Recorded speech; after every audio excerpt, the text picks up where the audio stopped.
Ya, kali ini kita belajar tentang probabilitas. Materi ini masih lanjutan dari materi counting yang lalu.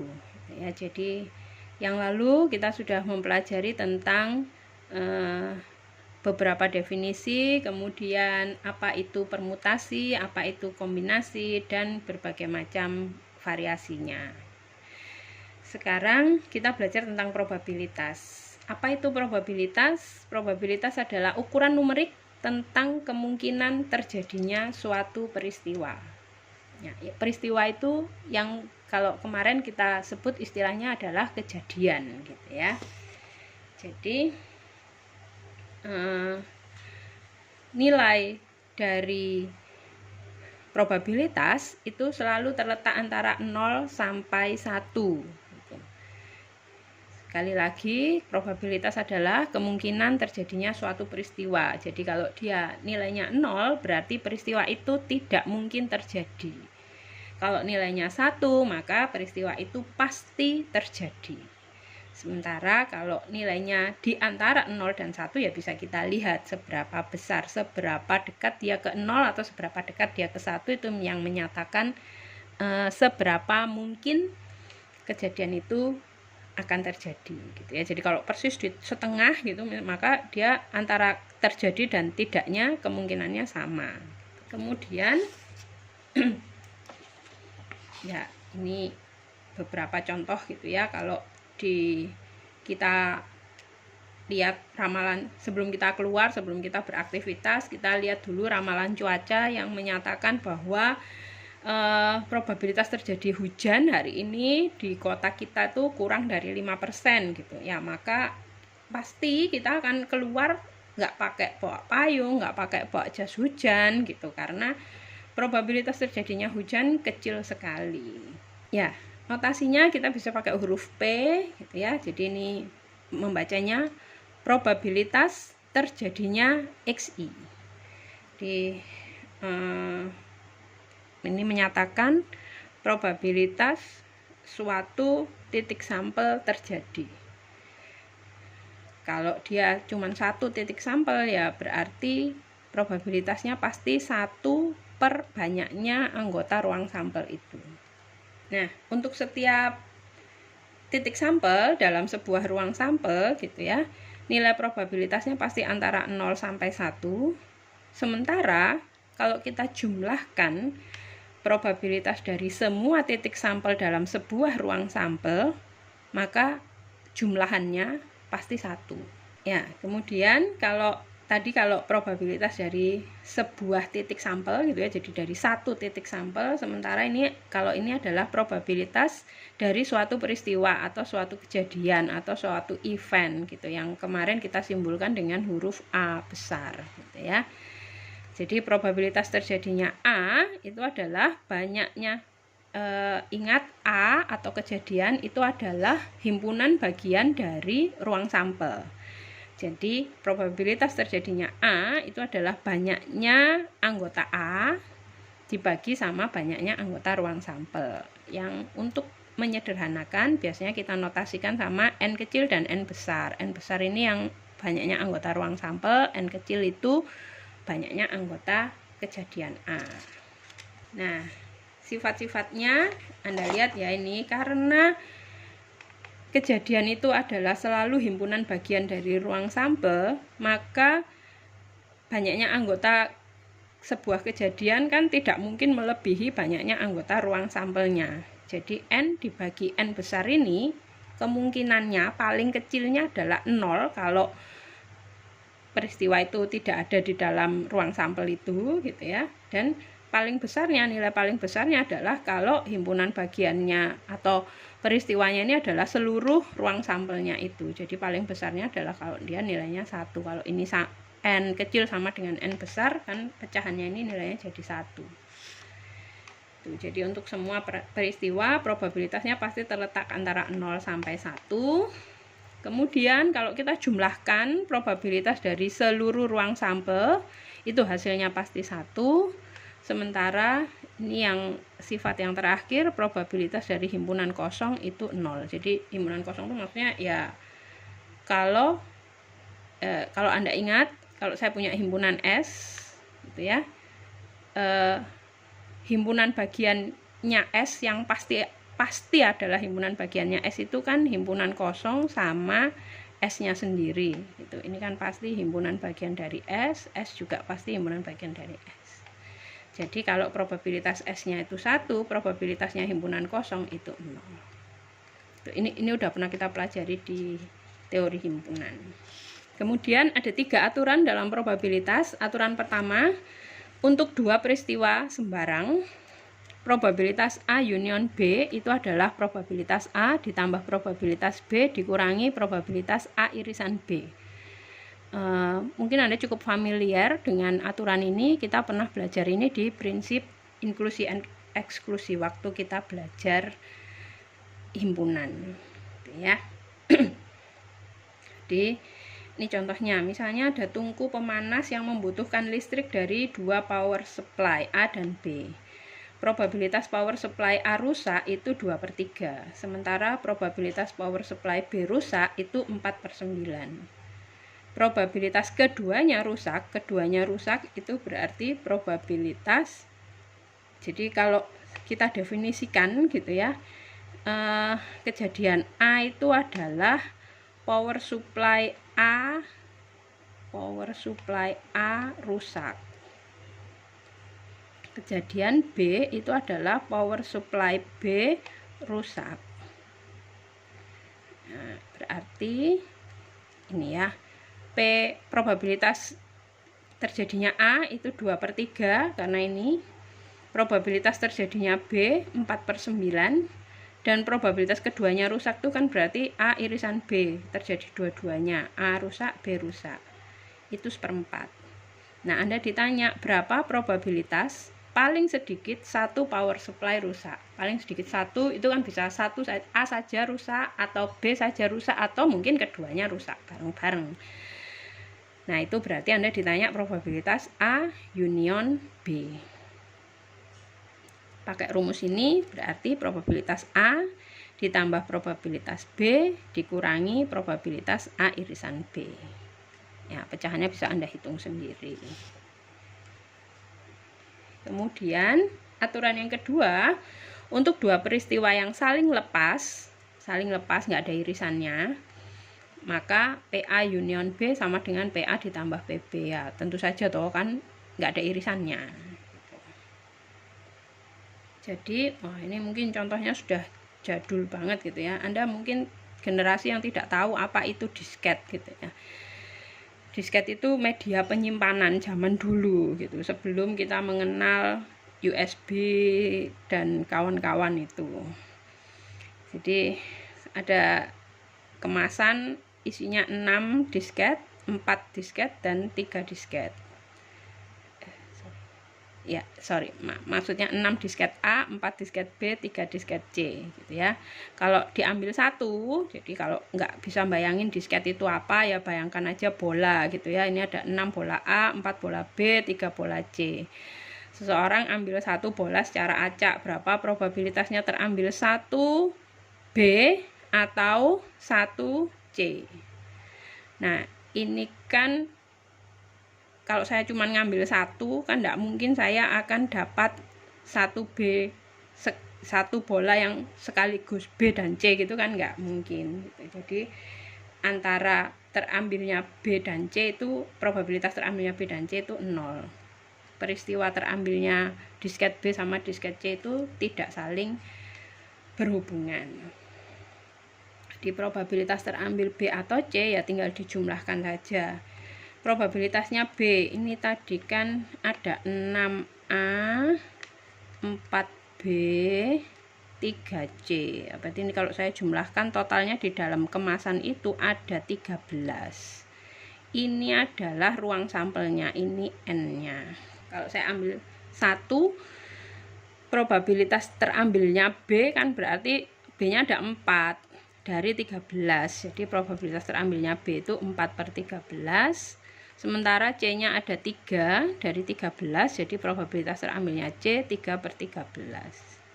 Kalau gitu, gabungannya tinggal saya jumlahkan 7/13. aturan yang ketiga, kalau ada dua peristiwa yang saling komplement, masih ingat ya kayak yang lalu bilangan genap sama bilangan gasal gitu, itu kan saling komplement gitu, maka probabilitasnya adalah 1. Karena kenapa 1? Karena kita tahu probabilitas kalau dijumlahkan hasilnya pasti 1 gitu ya. Probabilitasnya S ini kalau dijumlahkan semua hasilnya pasti 1. Jadi kalau Anda tahu probabilitasnya A, maka probabilitasnya A komplement itu adalah 1 dikurangi probabilitas A atau sebaliknya gitu ya. Jadi probabilitas A ditambah probabilitas A komplement itu pasti sama dengan 1, sehingga probabilitas A pasti 1 dikurangi probabilitas A komplement atau sebaliknya. Jadi saya kan juga bisa, misalnya nanti saya mau nyari probabilitas A komplement, itu berarti sama dengan 1 dikurangi probabilitas A. Ya, ini contohnya. Ada teknisi mesin yang peluang memperbaiki 3 mesin, 3 mobil, 4 mobil atau lebih dari 5 mobil di setiap hari kerja masing-masing adalah ini. Lalu pertanyaannya, berapa peluang bahwa dia akan memperbaiki paling sedikit 4 mobil pada hari kerja berikutnya? Paling sedikit 4 mobil. Ya, jadi yang diperhatikan di sini peristiwa E-nya itu adalah peristiwa paling sedikit 4 mobil yang diperbaiki. Kalau paling sedikit 4 berarti E komplementnya kan peristiwa kurang dari 4 mobil yang diperbaiki. Gitu ya. Nah, kalau kita lihat peristiwa kurang dari 4 mobil yang diperbaiki itu kan berarti ini sama aja dengan peristiwa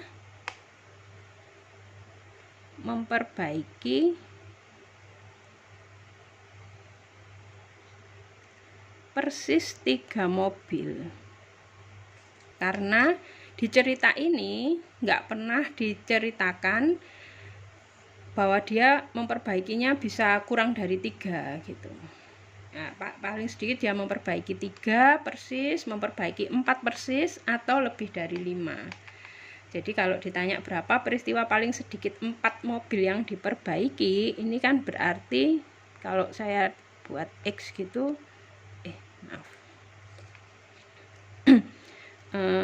probabilitasnya adalah, jadi kalau ini X-nya 4 gitu ya, maka kalau paling sedikit 4 itu kan berarti X harus lebih dari atau sama dengan 4 ya.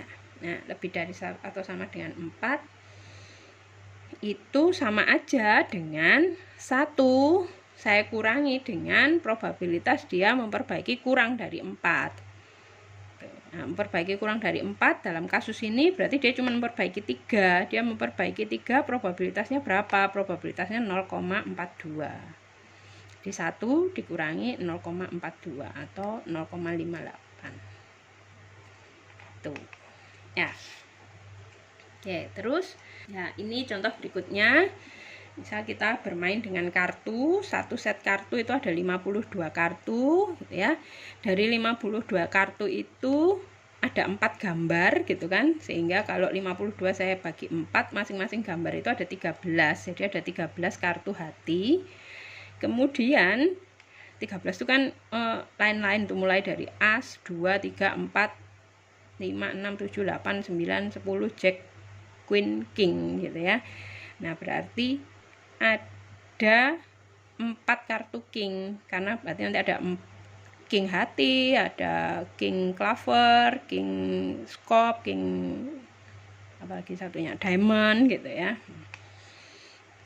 Nah, terus berarti karena ini n-nya ya, ini n-nya, berarti probabilitas terambilnya kartu king, kalau A itu saya definisikan terambilnya kartu king, maka probabilitasnya terjadi A itu adalah 4/52. Sementara probabilitas terambil kartu hati itu adalah 13/52. Nah, kalau gitu pertanyaannya sekarang berapa probabilitas, kalau diambil satu kartu saja, berapa probabilitas terambil kartu king atau ini ya, atau kartu hati. Berarti kan ngambil ini P A union B.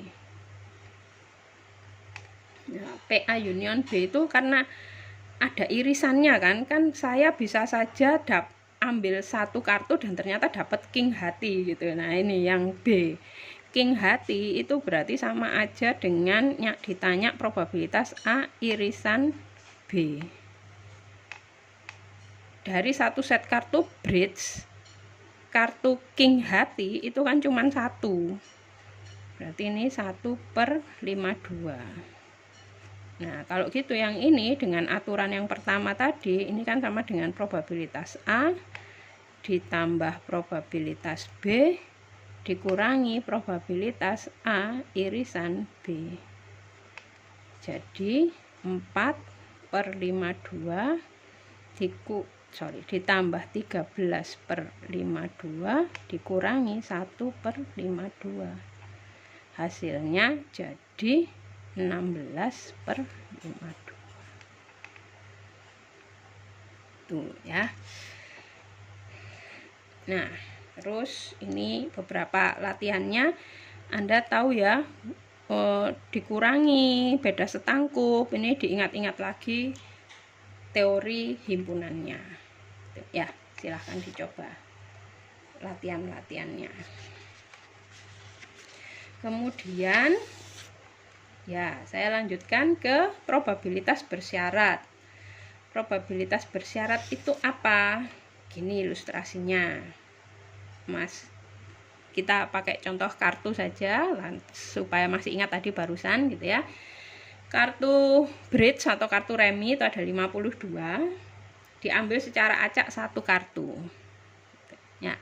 Kalau diambil secara acak satu kartu, gini ya, dari setumpuk kartu remi atau kartu bridge tadi itu terdiri atas dua warna, merah sama hitam. Kan berarti ada 26 kartu warna merah, ada 26 kartu warna hitam. Nah, kalau Anda ditanya probabilitas terambil kartu as wajib, itu udah jelas cuma satu kartu itu, berarti probabilitasnya 1/52. Nah, tapi kalau sekarang gini,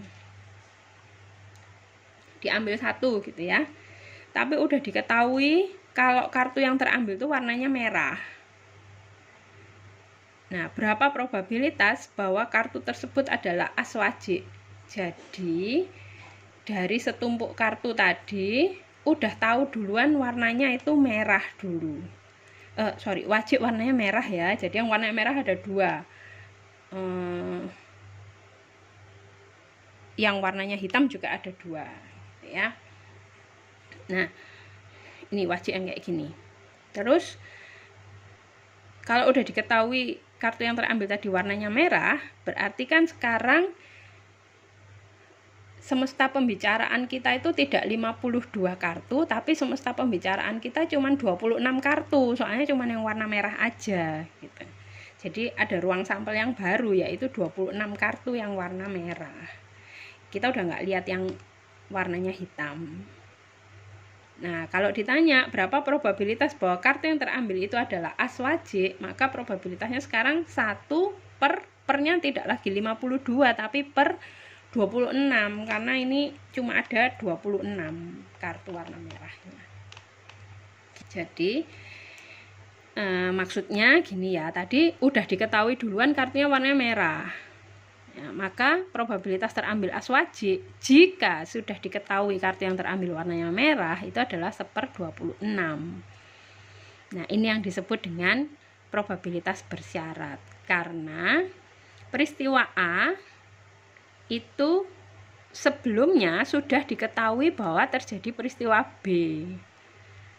Tuh, jadi probabilitas peristiwa A terjadi apabila diketahui peristiwa B telah terjadi. Itu yang disebut dengan probabilitas bersyarat. Notasinya begini, gitu ya. Ingat ya, jadi ini yang sudah terjadi duluan.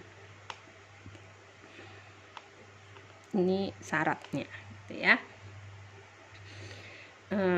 Menghitungnya probabilitas A irisan B dibagi sama probabilitas B. coba lihat ya, tadi balik ke kartu tadi. Kalau gitu kan A itu adalah terambil as wajik. Sementara B itu adalah terambil warna merah.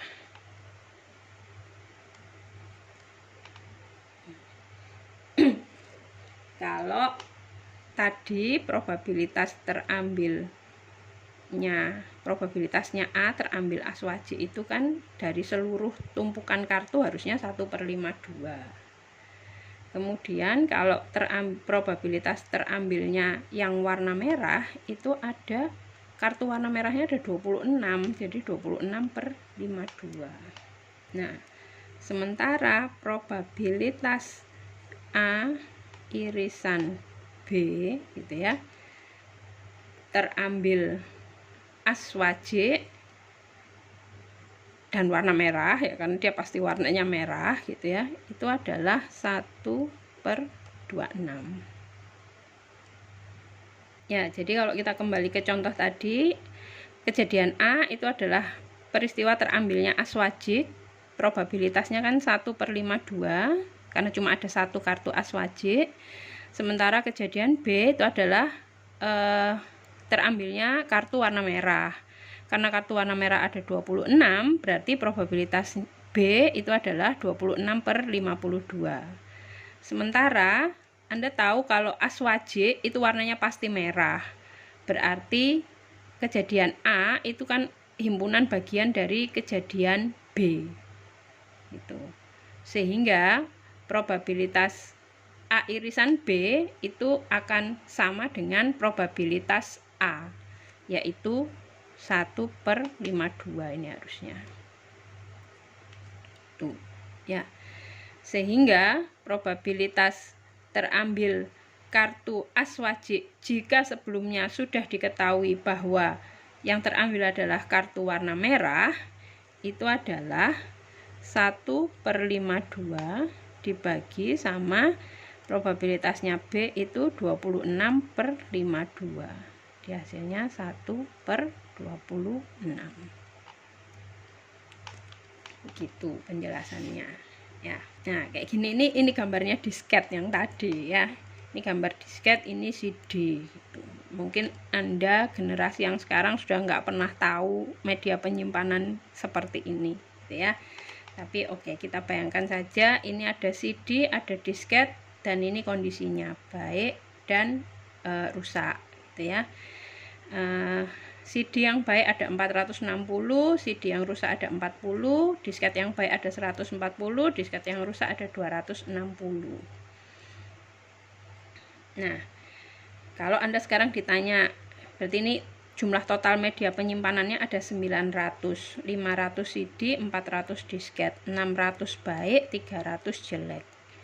Pertanyaannya, jika ternyata media yang terpilih mempunyai kondisi baik, gitu. Jadi ini tadi B-nya yang udah diketahui duluan. Nah, pertanyaannya, berapa peluang yang terpilih itu adalah CD? Gitu. Ini A-nya. Anda ditanya berapa peluangnya terpilih CD jika sudah diketahui yang terpilih itu baik. Kan berarti Anda menghitungnya probabilitas terpilih CD yang baik gitu ya, dibagi dengan probabilitas terpilih media yang baik. Tuh.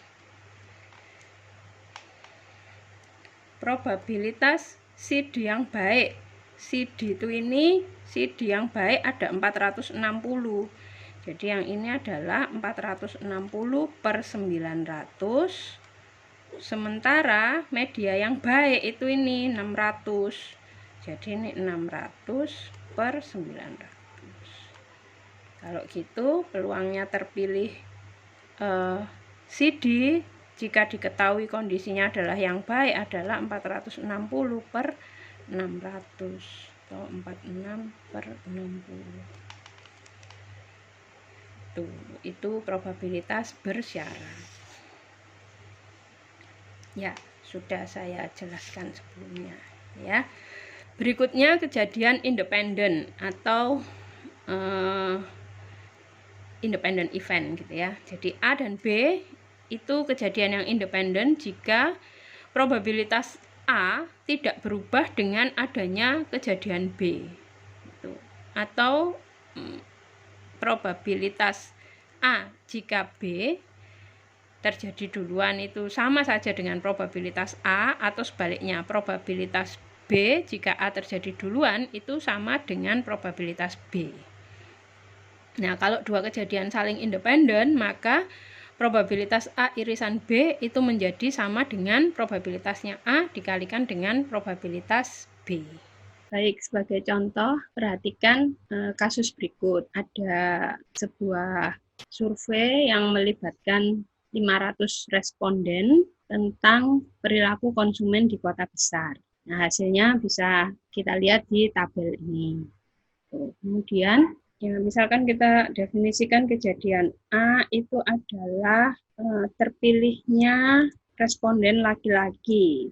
Kemudian, kejadian B itu adalah terpilihnya responden yang senang belanja pakaian.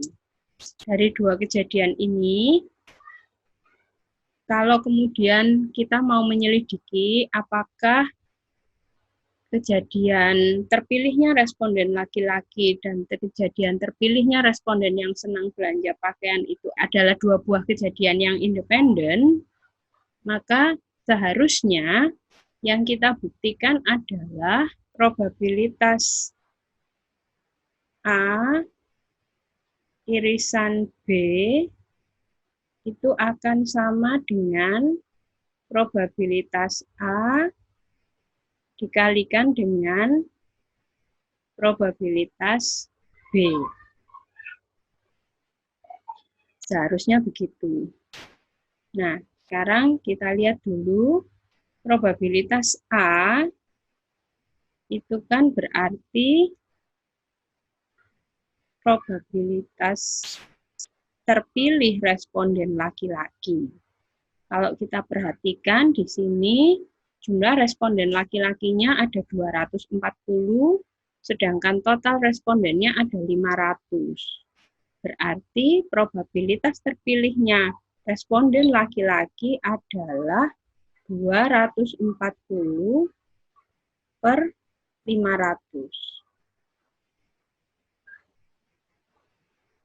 Sementara responden yang senang belanja pakaian, totalnya ada 360 dari total responden yang 500. Berarti probabilitas terpilih responden yang senang belanja pakaian adalah 360 dibagi 500.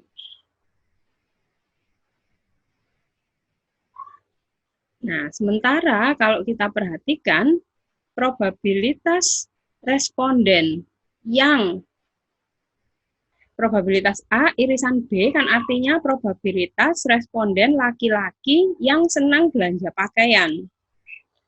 Probabilitas responden laki-laki yang senang belanja pakaian. Mari kita perhatikan di tabel.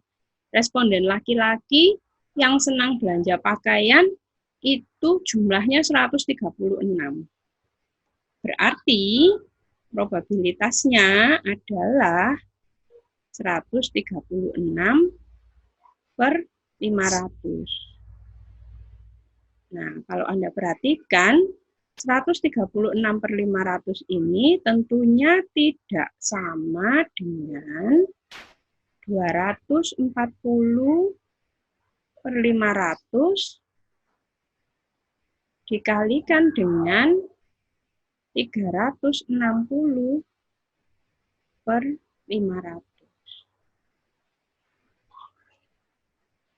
Nah, dari situ kita bisa simpulkan bahwa dua kejadian ini A dan B terpilihnya responden laki-laki dan preferensi belanja responden itu ternyata adalah dua kejadian yang tidak saling independen karena dia tidak memenuhi tadi gitu. Jadi kalau kita hanya mau menyangkal sesuatu, maka kita cukup tunjukkan bahwa apa yang seharusnya dipenuhi itu tidak terpenuhi. Jadi walaupun ini sekarang cuma ambil laki-laki dan senang belanja, maka kita bisa simpulkan bahwa antara gender dengan preferensi belanja itu ternyata adalah dua kejadian yang tidak saling independen. Nah, begitu contohnya. Ya. Latihan-latihan selanjutnya bisa Anda coba sendiri, kemudian jangan ragu-ragu kalau menjumpai kesulitan, silakan kami semua tim pengajar membuka diri untuk berdiskusi. Ya, Anda bisa sampaikan pertanyaannya via email atau komentar langsung di video-video yang kami berikan, atau bisa juga menuliskan di forum yang disediakan di ULS. Ya, gitu. Selamat belajar.